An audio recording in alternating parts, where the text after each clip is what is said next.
Après le drame du 11 septembre 2001, la traque contre le terroriste Ben Laden est lancée. L'armada US débarque en Afghanistan, puis de nouveau en Irak en 2003. Au premier plan des raisons invoquées, la défense du droit des femmes bafouée par les talibans et les innombrables exactions du régime de Saddam Hussein. Une intervention justifiée à l'ONU au moyen de preuves mensongères, brandies par le secrétaire d'État américain Colin Powell. Des preuves censées nous faire croire à la fabrication d'armes de destruction massive en Irak. Mais en réalité, ne s'agit-il pas avant tout de contrôler l'un des principaux champs de pétrole de la planète?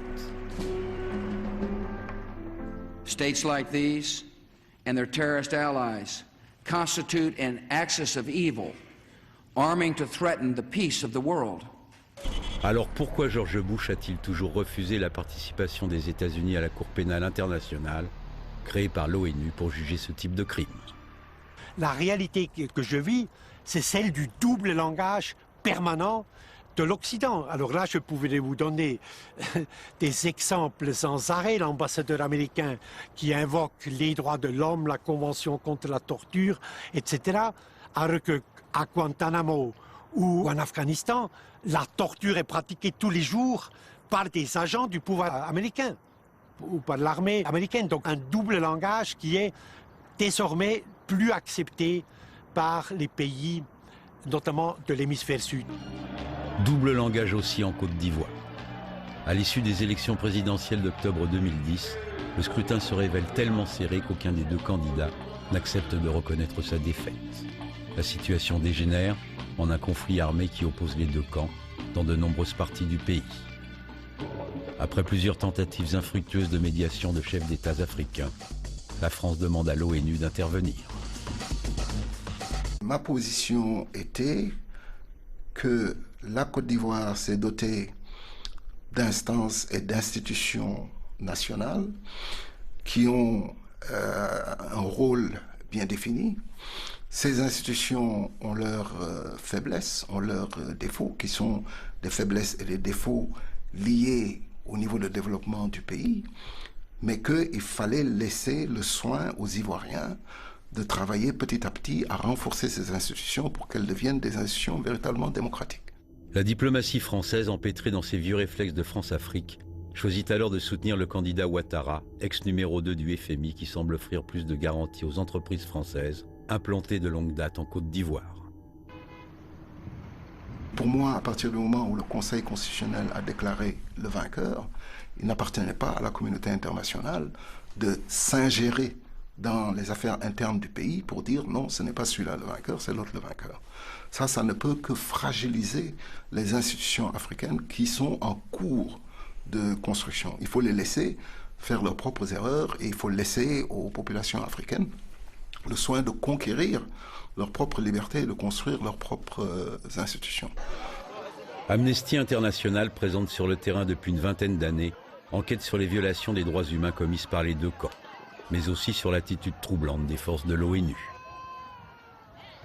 Les forces de l'ONU avaient notamment pour mandat de protéger les populations civiles, et c'est une chose qu'elles n'ont pas faite. Nous reconnaissons qu'elles étaient confrontées à des obstacles extrêmement graves, mais dans le cas de Douékoué, par exemple, où des centaines de personnes ont été tuées, il y avait un camp de l'ONUCI à 1 kilomètre de là, et ils n'ont pas bougé, non seulement le jour du massacre, mais dans les jours qui ont suivi. Quand on voit le soldat à casque bleu, les yeux fermés ici, alors que les chasseurs d'oiseaux, donc, qui ont fait partie des personnes qui ont fait ce grand massacre à Douékoué le 29 mars, ces chasseurs d'oiseaux passent en toute impunité, justement, derrière ce soldat casque bleu, les yeux fermés. Donc c'est effectivement assez symbolique de ce qui s'est passé à Douékoué, un massacre commis par les forces pro-Ouattara, avec les casques bleus qui ne sont pas intervenus ce jour-là.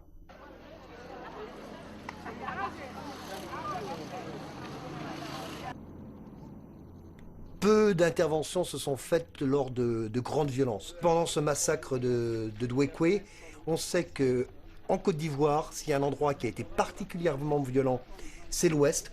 tous les enjeux fonciers, des combats entre dits halogènes et dits autochtones. Donc on savait qu'il y allait se passer des choses terribles dans cette région. Il y avait 200 soldats casques bleus pour protéger toute une population. Et après ce grand massacre du 29 mars, toujours que 200 soldats. Aucun renfort n'est envoyé.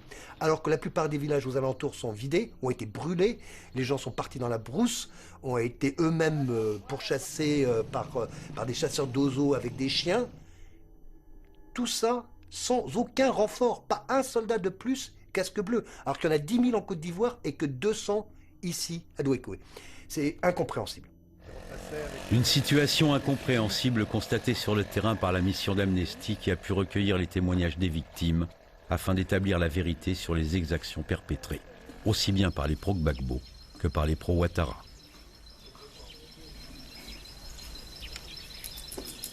Nous avons eu la possibilité d'aller dans des villages et où des personnes nous ont communiqué des informations quant aux exécutions extrajudiciaires perpétrées par les FRCI et des abus commis notamment par les Dozo. Nous avons également rencontré quelques femmes qui ont été victimes de violences sexuelles, dont le viol. Nous avons pu également rencontrer quelques personnes qui ont été torturées à l'aide du plastique fondu sur le corps. Il dit mon vieux bonjour. Il dit ah bonjour mon fils. Mon mari et mes enfants. Arrivé à Depem, il a été arrêté par les forces républicaines. Et je ne l'ai plus revu. Là, qui sont l'objet des poursuites, de la chasse à l'homme et tout ça. Vous dites à Godiboué? Oui. C'est là où vous étiez assis là? Oui, c'est là. Oui. Mais après, où est-ce que... On a eu l'impression, avec la victoire d'Alassane Ouattara, que les choses étaient réglées, que maintenant on allait voir une nouvelle Côte d'Ivoire renaître de ses cendres. Notre rapport montre que malheureusement, ce qui s'est passé durant ces 6 mois a laissé des traces et que s'il n'y a pas justice et vérité immédiatement, les victimes d'hier peuvent se révolter à nouveau. Et cette Côte d'Ivoire ne peut être rebâtie qu'avec une justice. Et si la justice est une justice de vainqueurs, où seulement les gros Gbagbo sont jugés, alors que les troupes luttant pour Alassane Ouattara sont blanchies de tout reproche, eh bien on va vers de très graves crises à l'avenir.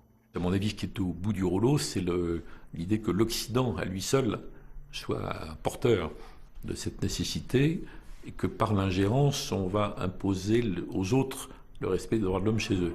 Ça, je suis désolé d'avoir à le dire, mais c'est un résidu de la pensée néocoloniale et ça ne fonctionne plus, en fait. Donc c'est plutôt dans l'avenir le potentiel de démocratisation qui va être à l'œuvre dans chacun des pays. Et d'ailleurs, c'est comme ça que ça s'est passé chez nous.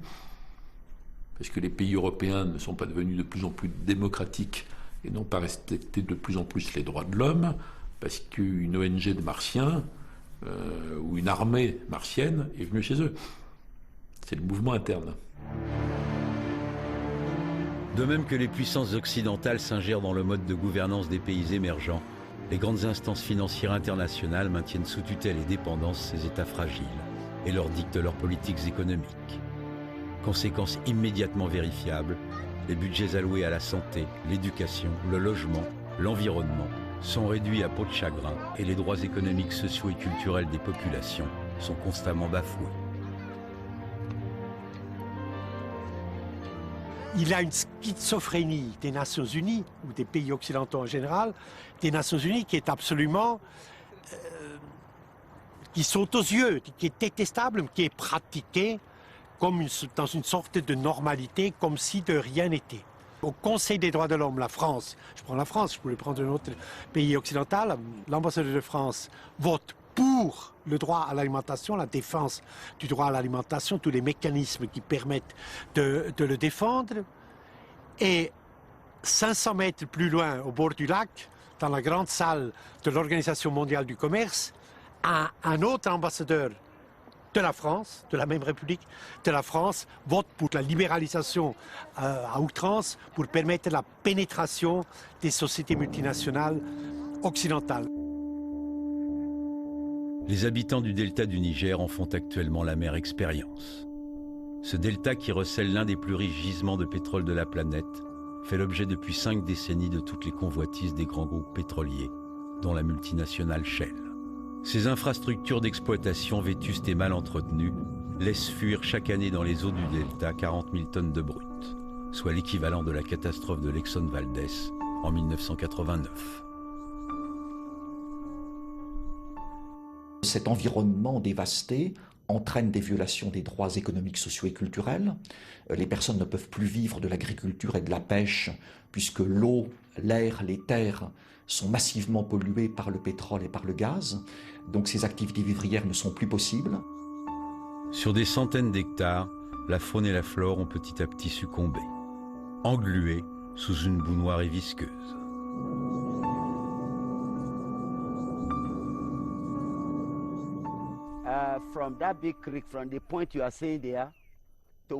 Vous voyez là-bas cette grande baie, ce point là-bas? Eh bien, c'est le pipeline qui est à plus d'1 kilomètre. Alors, quand les installations se sont rompues là-bas, l'eau s'est répandue de ce côté à travers la baie. Et vous pouvez voir que cette baie est reliée à celle-ci. Alors, avec la marée qui montait, le pétrole a recouvert tous les bassins d'élevage et ça a tué la mangrove. Tout l'écosystème, tout ce qu'on avait installé ici. En fait, tout est mort. Regardez le sol. Tout ça, c'est rien que du brut qui a pénétré profondément dans la terre.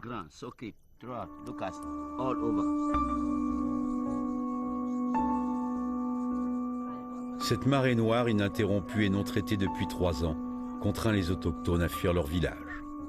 Ils sont non seulement privés de leur unique moyen de subsistance, mais sont également exposés à de graves maladies du fait qu'ils utilisent les nappes polluées pour boire et se laver. La Shell nie cependant toute responsabilité dans cette catastrophe et en rejette la faute sur quelques saboteurs qui percent les pipelines pour voler quelques litres de brut. À cause de la marée noire, je suis devenu un réfugié car je ne pouvais plus vivre là où j'étais avant. Ma source de revenus étant détruite, je n'ai plus de gagne-pain.